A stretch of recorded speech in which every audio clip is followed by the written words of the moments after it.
Okay, Amber, just go ahead and say and spell your first and last name so we have that right, and give Okay. us your title. Okay. Amber Laschley, Amberlashley, and I'm a certified child life specialist. How long have you been working here at MU Women's and Children's? I've been working here for 7 years. Okay, so tell us just a little about what it means to be a child life specialist. So as a child life specialist here at MU Women's and Children's Hospital, my job is focused on providing support for patients and families, providing support during some of those life's most challenging events. So sickness, illness, disease, kind of injury, trauma, those type of things. Providing support and helping children and families overcome some of those really, really tough times. And we are currently sitting in one of the CT scan rooms. Yes. Explain for someone who doesn't, who's been fortunate enough to never have to have visited here, what does this room do? So our CT room provides, it's in our radiology department, so it provides pictures of the inside of the body.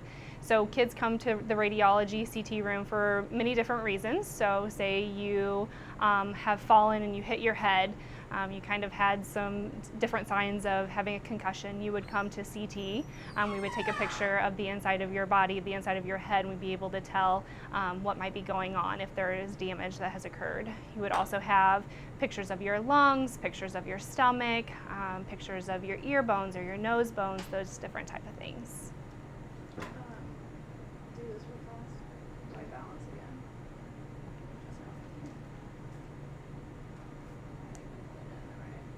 She told me to take it off. Okay, I'll go up to the right. Okay, good.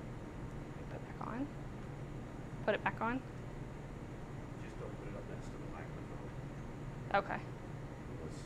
You guys, you've got a lot of stuff on it, don't you? Yeah. Does she need to wear it? No, she shouldn't have to, but Okay. I just know a lot of people don't, when they see it, it identifies you as MU healthcare. Yeah, we'll do like a lower third with her title and stuff. Ooh. There's a little bar there. Yeah, I'm sure it's fine. Yeah. And now for, like you said, this isn't just for kids, but a lot of kids use this. Yeah. When they come in to get a CT, explain the process. They have to lay on the table, be very still. That can be pretty scary for a kid, right? Yeah, absolutely. So as a child life specialist, one of my jobs is to help children overcome some of those scary things like CT scans. So what I would do is I would meet with a child and a family in the waiting room, talk to the kid about what the CT is like. So I provide preparation. Research has shown that children who are prepared for procedures have much better successful outcomes. So we talk about what the CT scan looks like. We show pictures of what our CT scanner looks like. Kind of one of the things that I say is it looks like a large donut. Well, if you've seen our CT scanner and you're a kid, a donut has icing and sprinkles on it and our CT scanner does not. But we try to make it so that it's relatable, something that they can have connection with. So when we come in here, we talk about this is that big donut we talked about that takes pictures of the inside of your body. So for the CT scan to come out and have a good diagnostic picture, the kid has to lay very, very still while the scanner moves. So the kid goes into this donut kind of tunnel. They have to lay really, really still throughout it, and it goes back and forth a couple times. How about roughly how long does it take? Does it depend on what sort of imaging needs to be done? Yeah. So it depends on, if we're taking a quick picture of the head or if we're taking a picture of the abdomen. Our CT scanner, this CT scanner we have here is like the gold standard. It's very, very quick. It's a low dose of radiation. But just getting on the table and laying down is such a vulnerable position for kids. That's the hard part. The hard part is laying down. And so with Gridiron Girls coming up, all the money and donations from that event will come to help revamp this room and our nuclear medicine room. So kind of talk about, what is the plan to do for these two rooms and why is it so important to make it more kid friendly? Yeah. So research has shown just enhancing the environment and making it more child friendly has such a positive impact on patients, families, and staff. So by having the Gridiron Girls 2017 event and getting those funds to support a room like this, we're going to be able to enhance the environment to make it child friendly. We're going to be able to put wraps on the machine to make it look like something that is familiar to a child. We're going to be able to put wraps on the walls, make the walls less cream colored and more exciting and vibrant and more child friendly. So really enhancing this environment so that when a kid walks in here, you don't just see a cream-colored wall and a big machine. You see something that makes you feel calm, something that makes you feel relaxed. And for for you, just as a child life specialist, having to, see kids go through this. I mean, it's obviously a very scary time for kids. Yeah, absolutely. So just how beneficial do you think something as simple as, like you said, wall wraps, to be more kid friendly? How beneficial do you think that'll be for these kids and the parents? Because it's just as scary for the parents as it is for the children. Absolutely, yeah. I mean, I think that this, like you said, this redesign or this enhancing of this environment is going to impact the family as a whole. So there's a direct correlation in a parent's anxiety and a child's anxiety. So when parents walk in, they're just unsure. I don't know if my kid can do this. I'm not sure that they can lay down. And then the kid feels that anxiety. It really causes even more chances that the child won't be able to do this without sedation, which is what we want. We want children to be able to come in here, get these tests, these diagnostic tests and treatments done without sedation, and have a positive impact whenever they leave, a positive experience.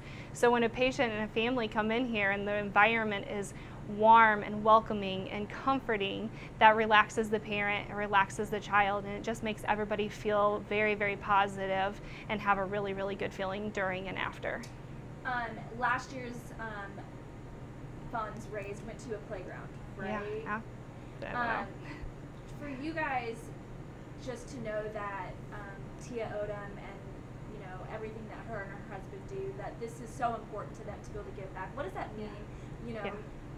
Because a lot of times it's Columbia, it's residents of Missouri supporting Mizzou football, and now they want to give back and support you guys. Yeah, I mean, it's such a huge thing, and it's so, it's that heartwarming feeling where you feel the support from the community. We wouldn't be able to do our jobs without the support of our community and people like Tia Odom and the football team and things like that. If you can imagine, how bare these walls would be and how, we wouldn't have some of the amazing things that we do have that support our patients and families and support us as staff. I mean, we feel more excited to come to work when the environment is amazing and state of the art, and we feel happier when our patients are happier. So without the support of people like Tia Odom and the Gridiron Girls event, we just wouldn't be able to have the opportunity to make things like this happen. For anyone watching who maybe didn't know about the Gridiron Girls event last year, or who don't know what is going to benefit this year, what would you tell them as a reason to come out and support? Yeah, I would say that I'm sure that somebody who's been in the hospital, whether or not it's a child or a parent or a grandparent or a niece or a nephew or an uncle.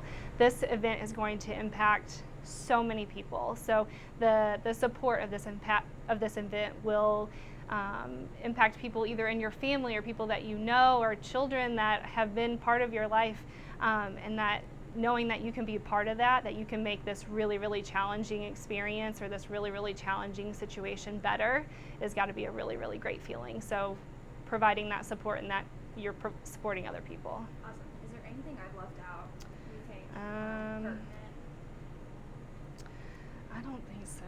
I don't know. Anything else? I think. I feel like we covered it pretty well, but I'm no expert in. I don't know. Yeah, I'm no expert in interviews, so. It sounded real good. Yeah. You don't think we left anything out? No. Okay. Great. Yeah. Awesome. All right.